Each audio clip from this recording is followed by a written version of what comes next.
I'm Tracy Sue, and this is What Would Tracy Sue Do? It's where we ask better questions about things that matter. I want to talk to you today about archetypes. We talked a minute ago in the last episode about women's anger and how it's criminalized for women to be angry. But I'm giving you not only permission, but I'm begging you to express, feel, express, accept your anger and channel it as a force for change. I have this deck of cards. Let's see. This deck of cards. It is the Mythical Goddess Tarot. And the reason I want to talk about this today is because all of the goddesses in here are archetypes from all over the world who are feminine. Okay, so we have this archetype of mother. Okay, women are mothers, or they're whores, or they're virgins, or they're wives, right? And we have these boxes that we put them in. I'm going to change this so we can see more of my hands. We have these boxes that we put women in. Well, everybody can be in a box, right? A priest could be in a box, father, dad, whatever, right? We have these archetypes, and they're sort of these narrow views of who a person is, or what a gender is, or what a sexuality is. And they include ways that you're supposed to feel and ways that you're supposed to behave. They also include history, right? So our myths are created as historical stories that tell us where we've been and where we're going, right? So they represent how we perceived the world throughout history. So what I love about this deck is that it's from all cultures, not all, many, many different cultures, many different backgrounds, many different histories, but it's all focused on female archetypes. Okay, so we have this way of thinking about what a woman is, and these tend to be very narrow, traditional ways of being that don't allow a person to be a three-dimensional, complex human being, right? And this is true for men, women, child, mother, father, everyone, right? We just have these, and they're not necessarily detrimental. In fact, they can be quite useful. And I think these illustrate the history of femininity in an interesting way. They also give you other ways to look at your feelings and who you are. Hopefully it gives you more permission to be more authentic in who you are and what you're about and what you can feel and what you can do and what is, feminine and what is not feminine. So, well, let's talk a little bit about my perspective. Okay, so I grew up a Mormon girl. And Mormon girls are supposed to grow up, get married, have children, and stay at home with those children. That's what a good mom does. She is then supposed to raise those children, and then her primary function becomes being a grandmother and supporting her children as they raise their children. Okay, it is so shameful to go out and get a job unless you have to. It is definitely shameful to go out and get a professional ambition. That's just basically like saying, I don't care about my kids. So that's how I grew up. I grew up in this archetype of women. And when I was young, I used to think, I am not a cookie cutter. And this cookie cutter does not fit who I am. I have a very maternal urge, right? And I also was programmed and shaped and manipulated like dough into being this one feminine archetype. And what I didn't like about it is that it was so narrow and it made who I was so one-dimensional. I'm a mother, wife, mother. That's what I do. That's my archetype. That's what I'm allowed to be. My husband's going to go out and make a living. He's going to take care of me. I'm going to stay home with the kids. I'm going to obey him, take care of the house, mom it up. I didn't like that idea. I am a writer. I am a communicator. I get such pleasure and fulfillment out of my work. I also did not like being like told that's the only way you can live. I also understood that it was a way for women to give up their power, have men be spiritually and emotionally and physically and financially controlling, strip women of basic autonomous functions like making her own choices, narrow her life to this very small social, political, economic system in which she has agreed to her own subjugation. This did not work for me. And when I was young, it did not work for me. I always found it incredibly offensive. But then I was the rebellious bad child, right? Because I saw this archetype, this role that was strictly enforced through shame and spiritual pressure and manipulation.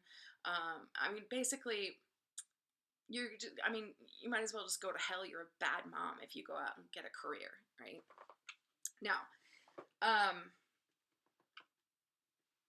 that archetype is detrimental. It's been incredibly detrimental to me in my life because I had that, and then I also had this conflicting desire to work, and then I had this idea that I could do both all at the same time, and so I tried to straddle this fence, this narrow fence, through my whole entire motherhood experience, and it has caused me such deep anguish because no one would be happy with what I was doing. It didn't matter what the choice was. No one was going to be happy. My husband, he wanted me to go out and work crappy jobs. He didn't want me to be ambitious or support me in a profession, but he wanted me to go out and work crappy full-time jobs. I truly authentically wanted to have the experience of raising my children on a day-to-day hands-on basis, which is not a judgment of other choices that women make. I just had this sense. I had this sense that this moment is going to be so brief and it's going to go by like that, and I wanted to experience it. I wanted the experience of mothering my children in a certain way, and I think that's fair. Also, it's biologically programmed in me as well as culturally enforced in the tradition in which I grew up.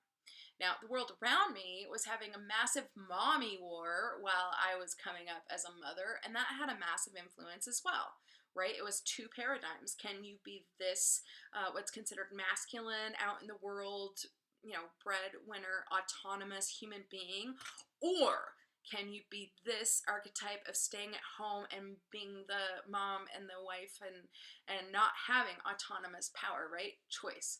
Right, no in between there, no flexibility, no yeah, let's help you groove and move through this to find your path. No, this or this, right?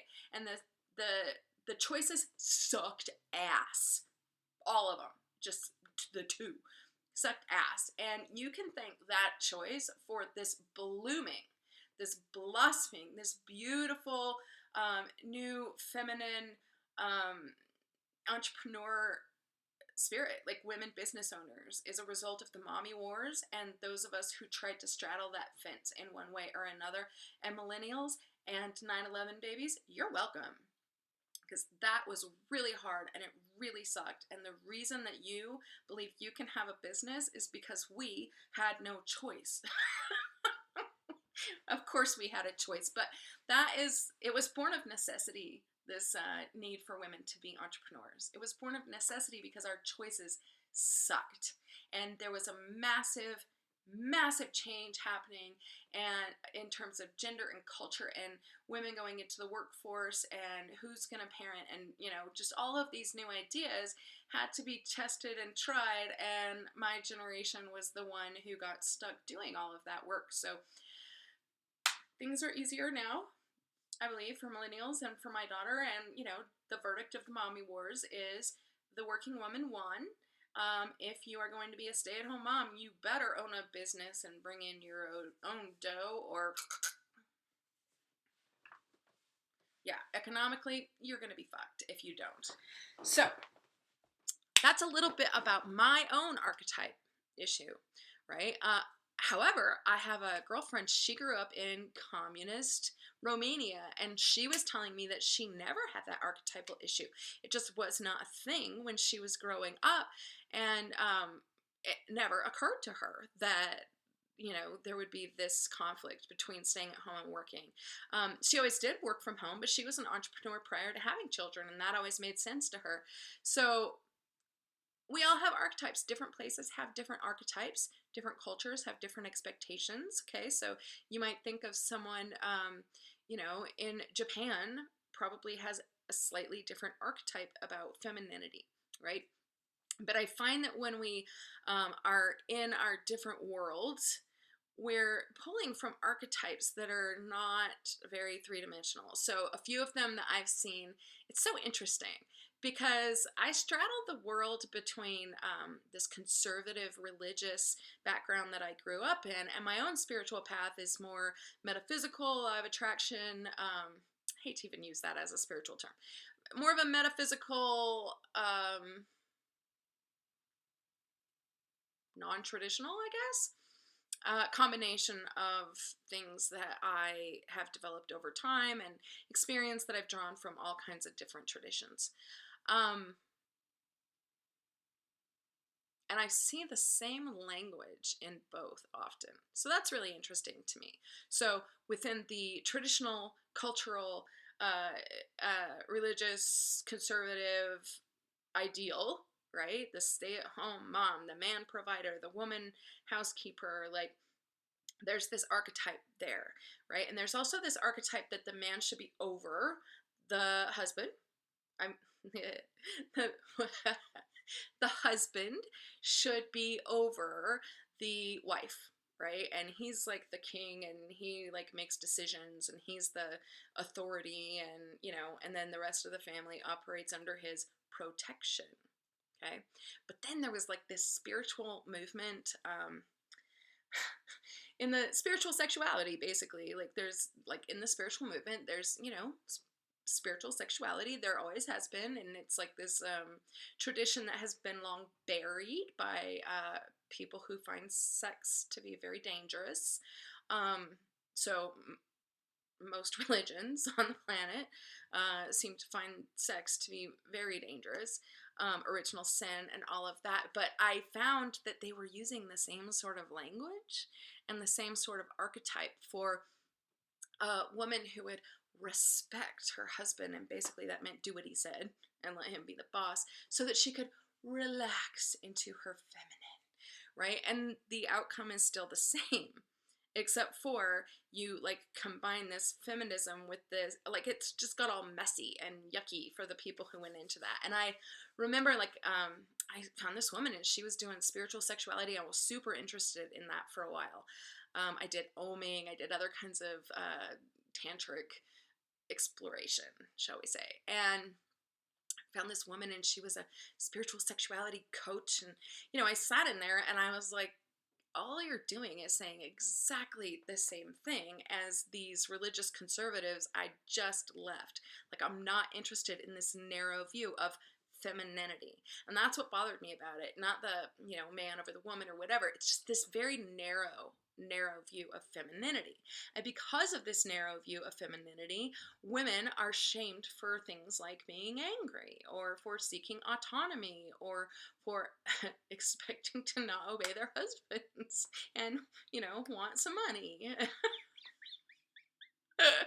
just kills me that we're in this day and age and these are still even conversations.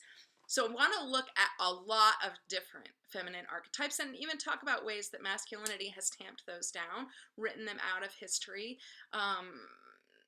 defamed them.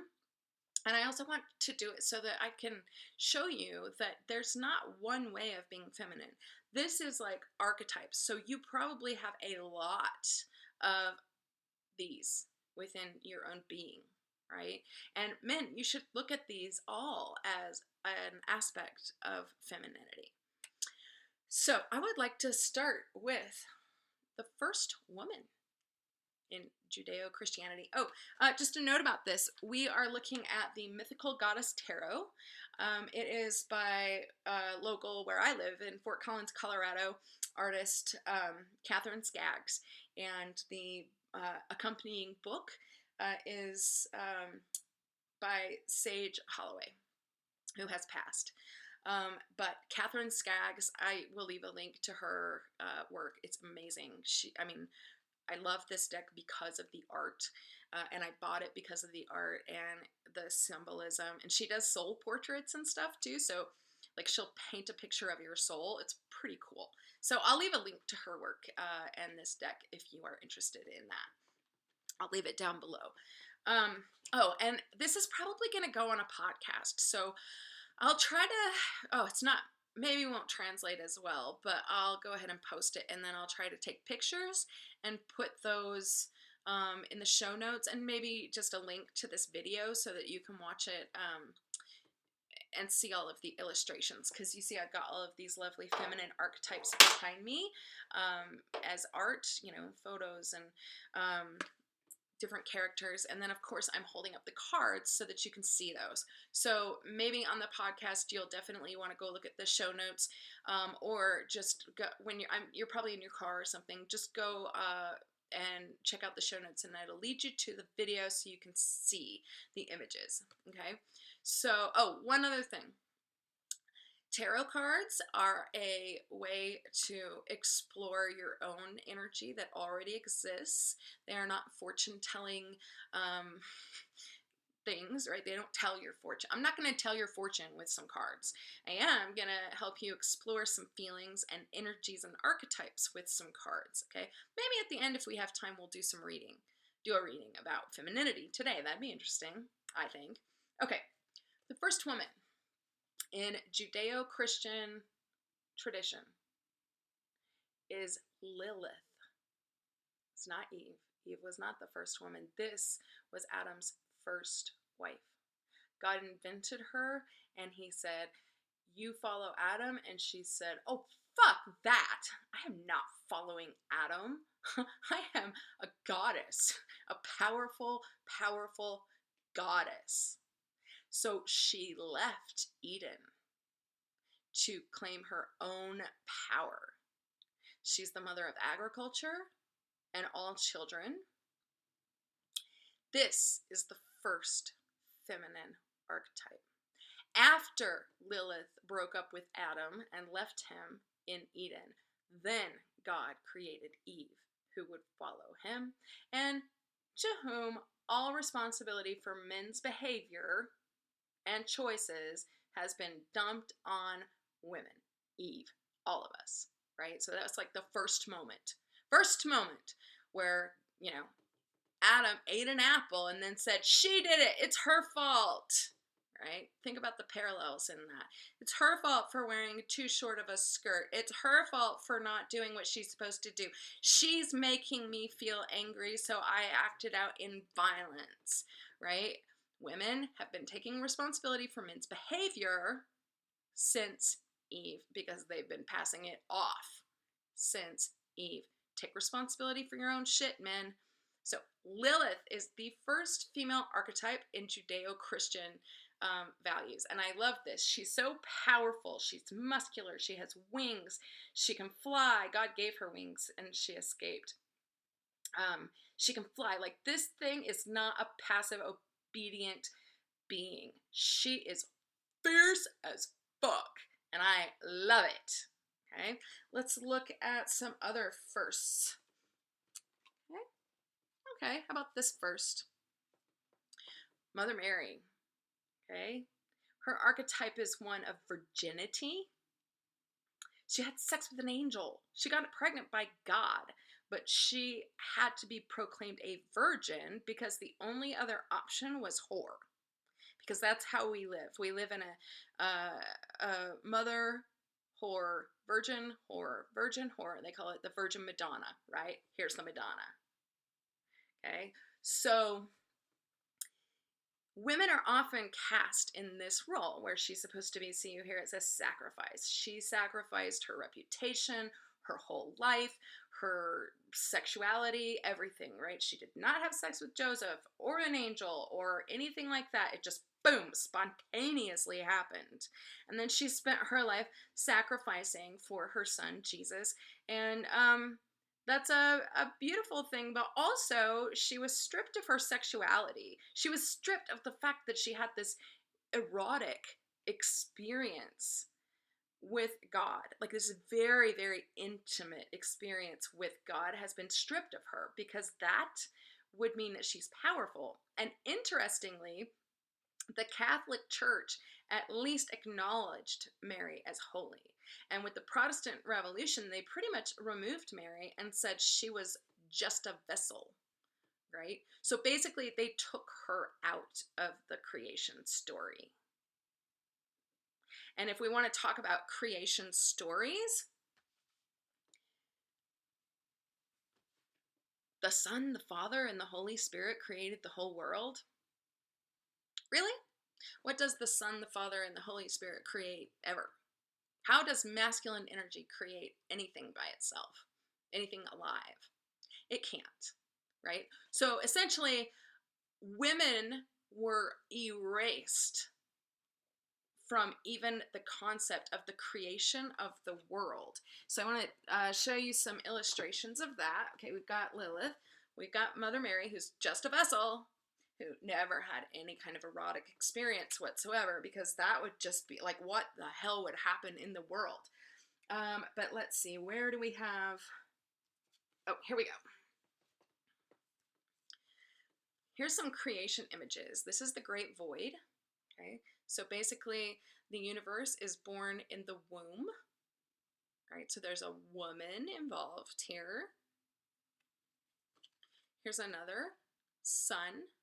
Okay, I love this because there are vaginas all over all of this art. Oop, and I love that. It's so fun to me. Look at that. I love it because that is how everything is born in the world, is through the woman's vagina, which is the portal to the universe. And yet you strip us of our sexuality, even though it's how you came to be. And then you strip it from all mythology and wisdom, which is actually a pretty big spiritual crime. It's a pretty big spiritual crime because you're removing the value of femininity from creation and removing the value of women in terms of how you even got here. Like that, I mean, removing the feminine from all of creation pretty much justifies you removing the feminine from political power, economic power, spiritual power, leadership, ownership. And it's kind of a justification for you because we're just vessels, right? It's your seed, your creation that's important. We're just the vessels, so it doesn't really matter what else you do to us, because if you felt that we were part of creation and equally holy, you would have to treat us as such. Here's the Great Void. Here's the star, also another creation image. And the world, another powerful creative image. So this has like snakes and wilderness, and her pregnant belly is the earth, and her nurturing bosom. You know, breasts nurture all of humanity. That's how you live when you get here. And if you were to see that as sacred instead of sexual, again, it would not be so easy for you to withhold power. Like, isn't it interesting to think that every man was born of a woman and then grows up to treat women like they're not holy, like they're lesser than? Shame on you. Your mother should be ashamed of you. Okay, and then we have, Mary Magdalene, right? Jesus' wife, who was then demoted by the Catholic Church and religion as being a whore who had 7 demons that must be cast out. Okay.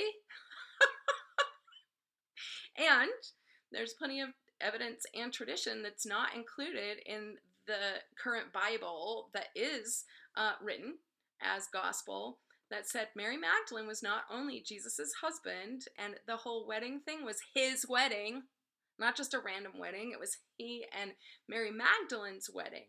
And they were from two different tribes, and they combined to create one tribe. That's the whole point of the whole story. And we've missed it because we've erased the feminine or desecrated the feminine. The whole turning water into wine miracle was at Mary Magdalene and Jesus' wedding. She also was pregnant. Jesus' lineage is not over. There are people out there in the world. It is said that she was, when Jesus died or was massacred, she was whisked away and to a cave in France. And there's like a whole entire organization that's like a secret society whose mission is to protect Mary Magdalene. She wrote from that cave the Book of Love. And it's important when we think about God and scripture and historical text and the Bible and, all the other sacred texts. They have been edited.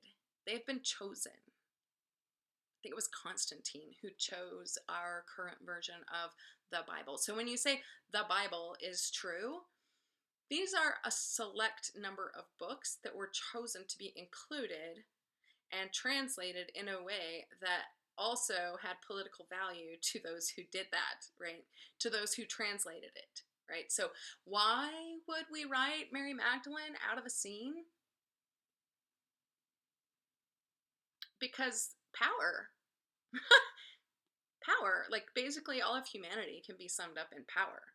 And this kind of power is scary because this fierce feminine power is what makes the world go round. It's how the world exists, through the portal of the vagina. So you're just a horror, Mary. Because guess who would have power if Jesus was dead? His feminine counterpart. This is the female half of God embodied right here, Mary Magdalene. And to erase her from our history erased the female embodiment of God. I don't think Jesus would have liked that. That's not a what would Jesus do. Okay. Oh, here's a fun one. Okay, the white buffalo calf woman. See, this is interesting because there's a couple in here about actual like earthly power, right? So this is one, and interestingly, they're in this deck, they're Native American images of women leaders, like leaders, who have held in our past power, right? There are women who have held power. It's not that women inherently did not seek power or that women were bad at power. I'm talking about political power here. It's that they were not allowed to have power, right? So you strip her from her sacred feminine essence. You strip her from your religious, social activity and claim she is simply a portal or a whore or a virgin.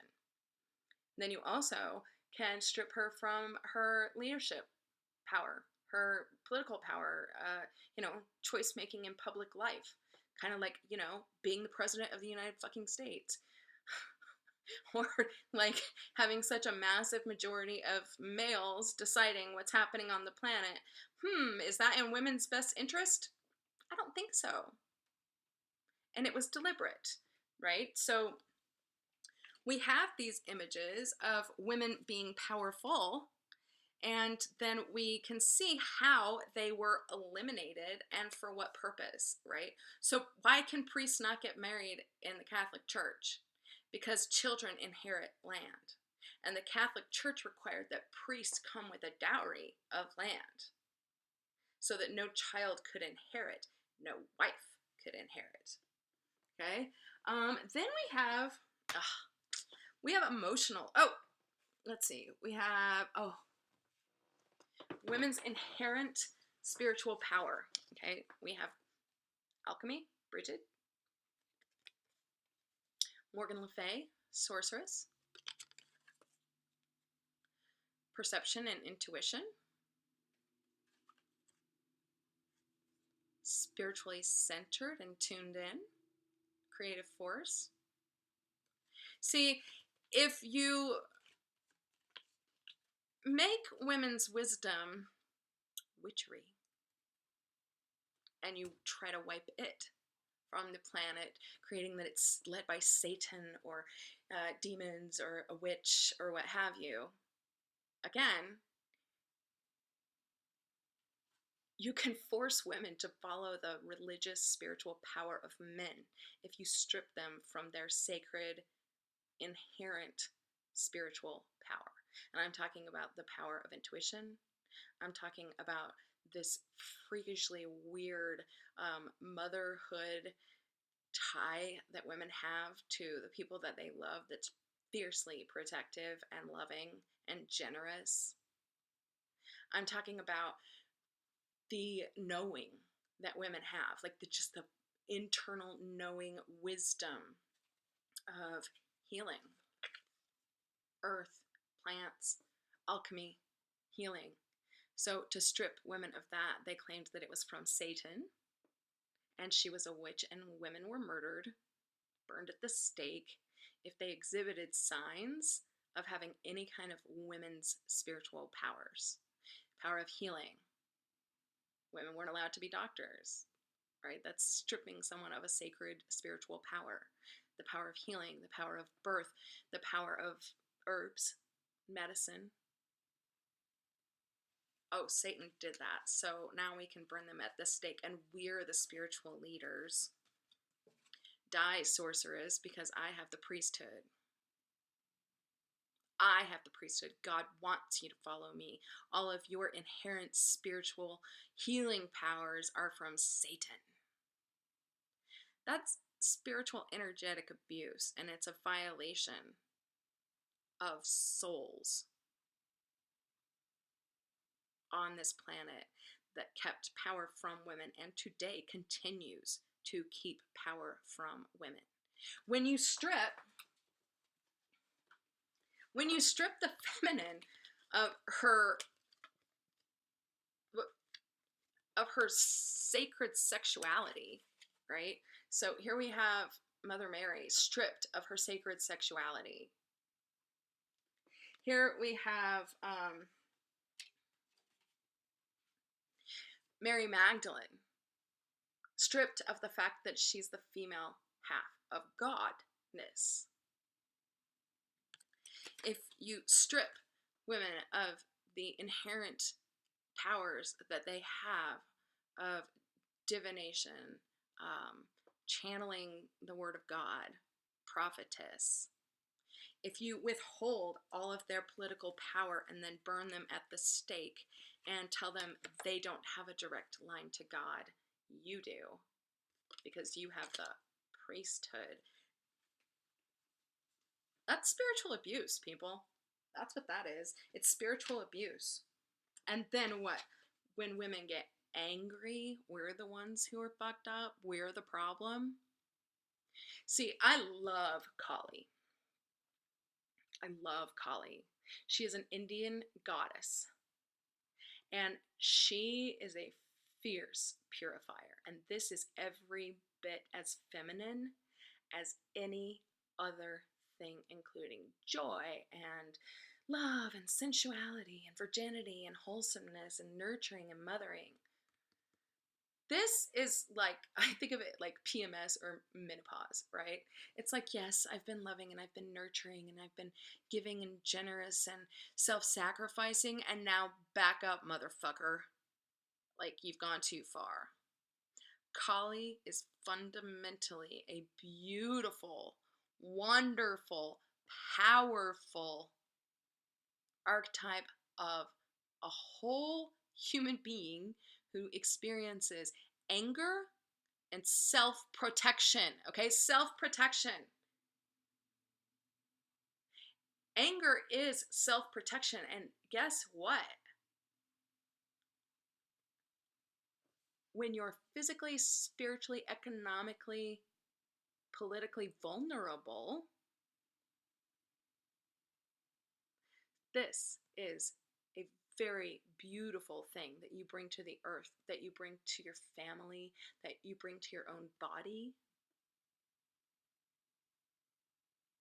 I don't have any images of this in this deck, but the other day I Googled, because I had noticed a trend, goddesses with many arms, and almost I found dozens of depictions of various goddesses from different traditions that had tons of arms doing all of these things, right? Because women are doing so much for everyone. And then Kali is like, and the head of a man, because I have had it. We need some Kali energy right now. Kali energy is not bad energy. It's not negative energy. See, angry is not a negative emotion. Violence is a negative emotion, but angry is not a negative emotion. Well, violence isn't even an emotion, right? Anger is different than hate or rage. Anger says, hey, back up. You've crossed a boundary. No, this is not okay. We need to change some things. And Kali is the goddess of that, right? She too has many, many, many hands. And one of them finally holds the head of a man when she says, I have had it, right? And oh, that's so anti-men. No, it's not. Think of every single head in that necklace as a rapist, as someone who beat his wife, as someone who's a sex slave trafficker. Those are the heads. It's not all men. Those are the heads, though, and there's more of those than we want to believe. 1 in 5 women get sexually assaulted. It's not 3 dudes doing that. That's not 3 people. And the rest of you are just great.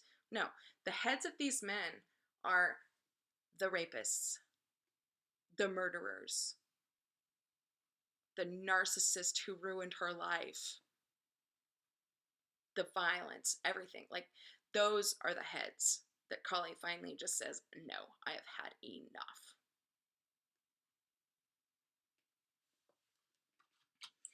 Okay, and we have, oh, let's look at some nice ones. Oh, sacred law. Okay, so we take women out of the political arena and the spiritual arena, and she's no longer allowed to have sacred law, but that's a violation of sacred law. Like, look at this woman. Is this woman just sweet and gentle and passive? Fuck no! This woman is laying down the law. She's very similar to Kali in that, no, I'm not having it. I'm not having it anymore. And it's a sacred law. It's righteous to say no. Gaia. Let's talk about Gaia for a second, okay? Gaia. Oh, here we have the Wheel of Fortune. Ooh, look, and a high priestess, right? This woman has sacred power. Men who withhold power and say, you don't have power. God told me I have power and you have to do what I say. No. Unacceptable. That's not true. That's sexism. That's withholding power from other human beings and making them not autonomous. This is what a high priestess looks like. Sacred. This is what a powerful woman, Wheel of Fortune, Lakshmi, looks like. These are archetypes, right, of women who are allowed to be wealthy and they're allowed to wield power. You know, Judges in the Bible talks about women judges who are actually wielding that power.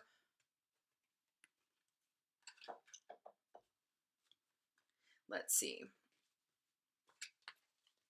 We have, oh, these are images that we like to see about women, right? Okay, so Oh, isn't she sweet? Isn't she lovely?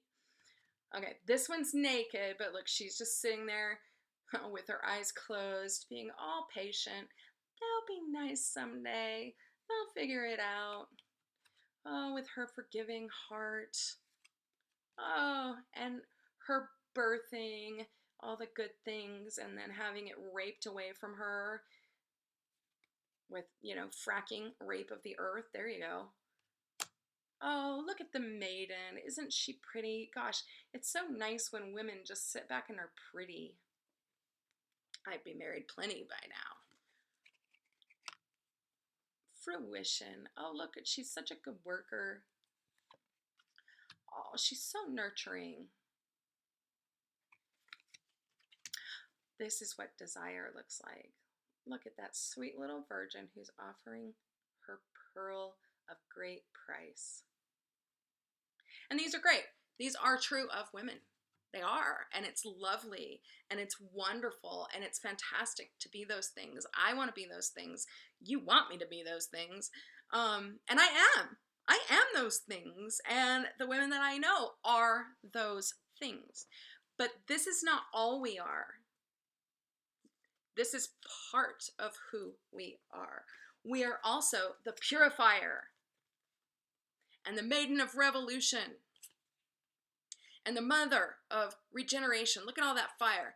And the phoenix rising, the crone of transmutation. This is what menopause looks like right here, folks. A total transmutation of power. And we have courage. Like, literally, think about this. These are two female images of warriors. Okay? Here is courage. Whoops. Here is courage. Like, there's this mythology that women are not warriors, that men are warriors. They do the fighting. They've got the brute force. No. No. You think Joan of Arc is the only woman who ever went to war or fought for her property or land or righteousness? No. There's actually a conversation about whether women should be allowed in combat. If you hold all the weapons and you take them away from women and you tell them they're not allowed to participate in war or combat or protecting themselves, then that's just another way to strip power away from them. But it's not, because women don't have fierce protective fight in them. It's just because they've been forbidden. What other powers have we been forbidden? Let's see. Where do I have my... Oh.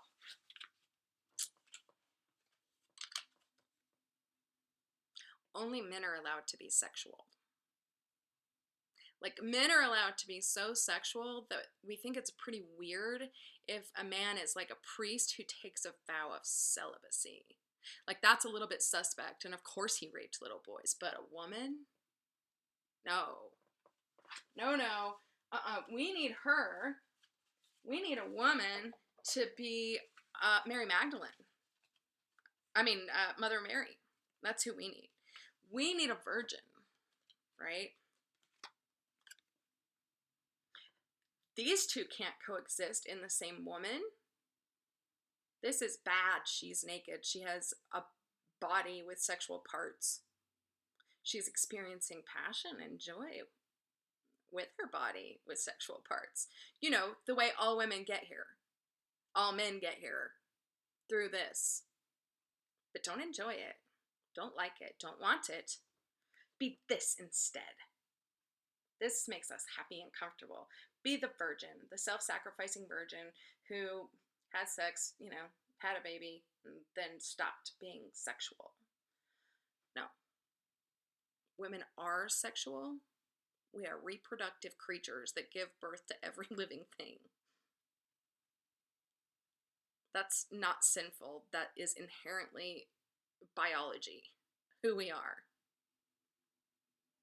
Like, think about this for a second. Women's sexuality was so forbidden that that people forgot that women had orgasms until like 40 years ago. Women have orgasms, folks, because of this. And the only reason that the whole entire creation keeps happening is because of this. And then what happened? They made this literally illegal.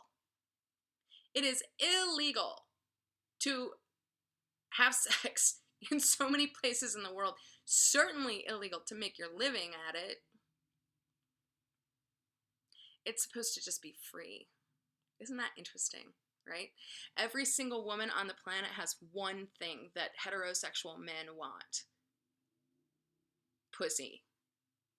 And they made it illegal for a woman to profit by it. But guess who profits by the sale of it?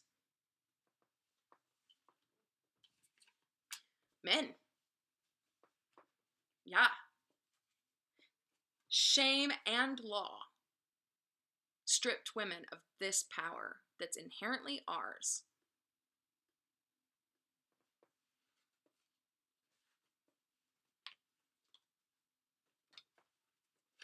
Let's see what other sexy ladies we've got. Expression. Women aren't allowed to say things in public. We're not allowed to express anger. Like, women literally weren't allowed to write books. They weren't taught to read, right? Stripping women of expression. Also, a huge violation of the sacred.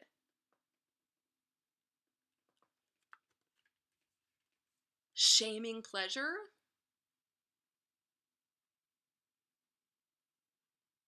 Huge violation of the sacred. Huge. Shaming a woman's pleasure with her own being, her own body, her own self, her own sexuality. Shaming that and making it a literal crime and a sin. Not helpful. Joy? How dare she feel joy? How dare she? Because we only want the Virgin Mary. That's what we want women to be. They're whores or they're virgins. But guess what? This is kind of what an orgasm feels like to me.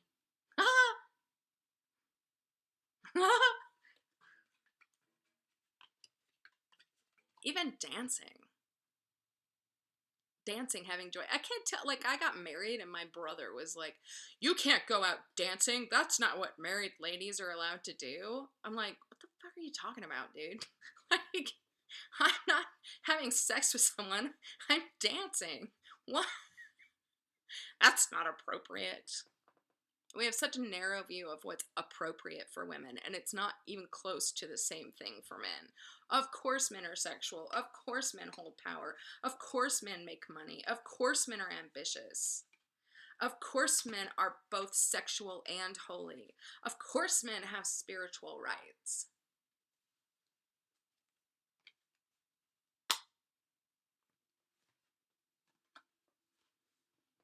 This is what people want wisdom to look like. Not this. Look at that. She's so sexy and vibrant and bright. No, we want wise women to get old and wrinkly and all. No, but guess what? Wise women are sexy.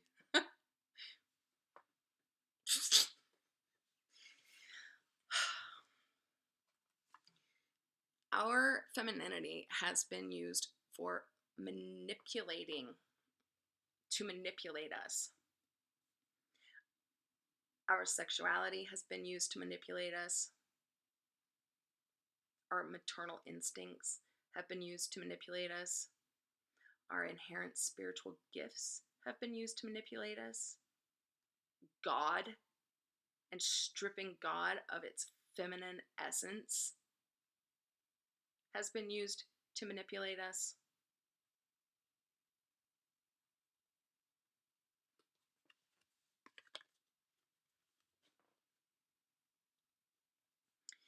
And we're in denial. Do you see all of those snakes?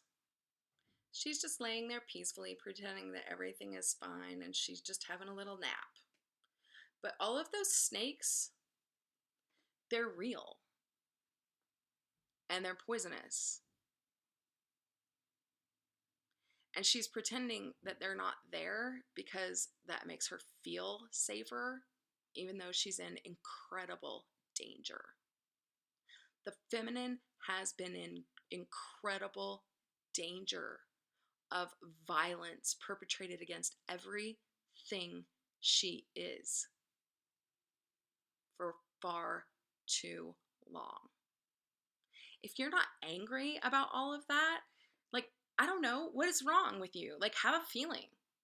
Like, if you're not angry about that, if you can't even touch that anger, you're so angry that you're not allowing yourself to feel. And I get it. I mean, there are times when you cannot go around feeling a whole bunch of complicated feelings. I mean, there are times when it's just fucking survive and make it through. But for those of us who are in a position to open our eyes, see those snakes, and say, Satan, get behind thee. Get out. No, I'm angry. Stop. Get off my boat. I want my rightful place in the world. I want to be a three-dimensional human being, not just a whore or just a virgin. I want to be respected as the sacred portal to the universe. I want to be respected as the feminine half of God, of the Godhood.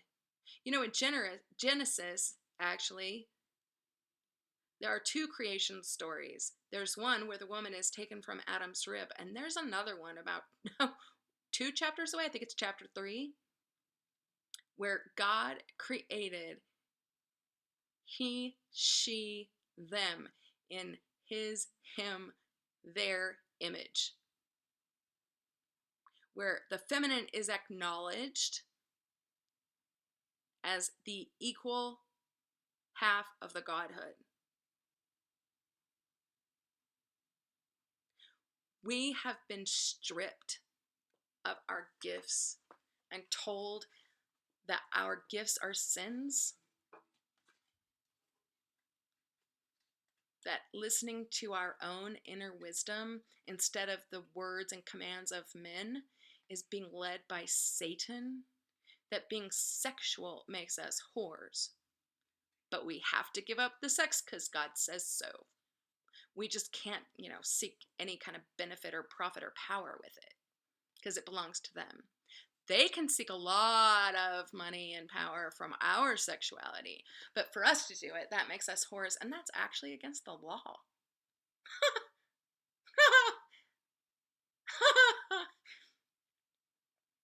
We have been shamed. We have been humiliated.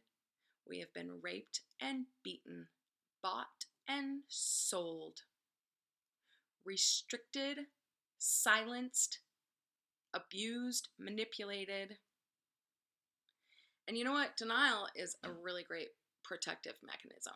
It really is. Like, I mean, my God, if we were walking around all day seeing every horrible thing and absorbing that, it'd be just too much. But I think right now we have an opportunity to create change using the anger of Kali, the fierceness of Mother Mary, the power of Lilith. Let this be like a time of Lilith. Let this be a time of Lilith. I want to read to you what the book says about Lilith. Where's my book? Here it is. I think this needs to be a time of Lilith. Lilith was the first woman. God created Lilith before he created Eve. Okay, let's see. This is Lilith. I guess I'm going to try to set her like right there.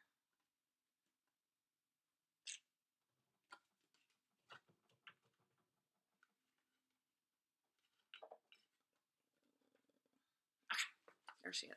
I'm going to read you her because I think this is the energy we need to call forth, is our original energy, our powers, the part that was like, fuck that. Fuck that. No. Okay? Lilith is the goddess of wanton sexual power who can never be overtaken or manipulated. Originally an ancient Sumerian goddess, she later was morphed by the Hebrews into the first female on earth. Lest ye forget, Christianity is born of the Hebrew tradition. It is the first half of the Bible. So it is most likely in your consciousness as well, in your tradition. It's just been hidden. Unwilling to be subservient to Adam, Lilith not only left him, but used her wiles to trick God into giving her wings so that she was able to fly far from Eden into the desert. She brought agriculture to the people and is the protector of children and women in childbirth. Beautiful Lilith flies above the shackles of the world on her wings of freedom. Her taloned feet are her foundation of wildness and power. Lilith's fiery, independent Aries spirit is without compromise, insisting through her very nature that women are beings of equality, answerable to no one. She is sexual freedom and expression, a leader who empowers others. Lilith teaches you to trust your own core power. Take the lead in your life and go for it. In the full expression of your sexual energy and unbridled power of authority, you show uncompromising loyalty to your inner passion and best interests. Your own authenticity is at issue now. This is the time to let loose the strength of your desire and focus on your goals to take you where you deserve to be.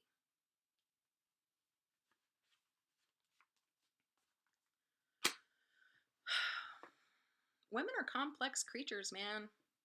And we're powerful as fuck. We're fierce as fuck. And we've been allowing way too much to happen for way too long. And we really can't afford it anymore. We're running out of time here. I mean, the brutality that's still on Earth is sickening me. We're so unevolved. We're having this backlash that makes me want to throw up. Come on, ladies, it's time. It's time to break out Kali. It's time to break out Lilith. It's time to righteously claim our justified and valid anger and use it as a force for change that is good. I mean, there's change and then there's change for good, for better. Let's do change for better. We know what to do. Peace is not hard to create. It's not. And women know that. It's not out of reach. We don't have to turn our earth into a giant landfill. We don't have to let corporations take precedent over citizens. Be all of the versions of femininity. Take your power back. It doesn't have to be violent. Just no. I'm not doing that anymore. And they'll react. That's what we're having right now in the world, is we're having a pushback, a reaction to women gaining even the smallest modicum of power. Like, it still makes news. It's news when women have money or power or, in the Middle East, learn to drive a car. That's bullshit. That's stupid. It's enough already. We are the mothers of the universe. We are the feminine face of God and the feminine body of God, including vaginas and breasts. God has a vagina and God has breasts, not just dicks. We're the feminine half of God. We are subservient to no one aside from ourselves and God. It's enough already. It's time. This is our time. This is the time of Lilith. Let's embrace her, embody her, take back the fucking planet from this nightmare. They're making a huge mess of this. Like, seriously. Like, the mother in me just wants to send them to their room and take away all their toys. Their toys being massive weapons of war, obviously. Okay. Check out the show notes to see the images and the links and to see the tarot cards. I don't think we have time to do a reading, but I think that was a pretty good reading. Maybe another time I will read some cards for you. And I love you. I'm proud of you. I see you. Peace.